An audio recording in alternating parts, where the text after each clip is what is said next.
మంది నా నియోజకవర్గం వాళ్ళు నేను కూర్చొని ఉంటే రాత్రి 11 గంటలకు ఇదే పెద్దిరెడ్డి రామచంద్రారెడ్డి వచ్చి నా కాళ్ళు పట్టుకొని నన్ను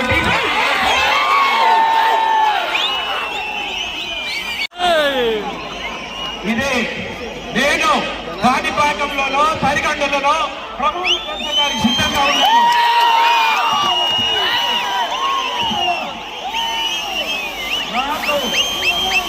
నాకు కాళ్ళు పట్టుకుంటే అలవాటు లేదు.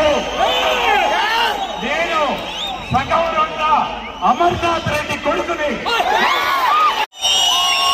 నేను చెప్పాను ఇలా కథ చాలా ఉంది, ఇలా కథ చాలా ఉంది.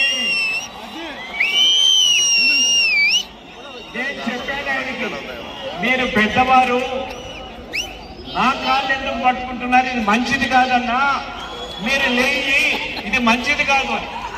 నువ్వు కిరణ్ నువ్వు కాకన్నా అంటే నాకు సపోర్ట్ చేయండి, నేను డీసీసీ ప్రెసిడెంట్ అవుతానని నా కాళ్ళు పట్టుకొని 50 మంది నా నియోజకవర్గం తాకట్టు పెట్టము.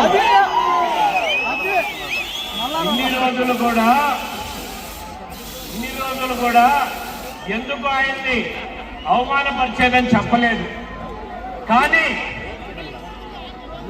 అధికార అహంకారం అన్నారు.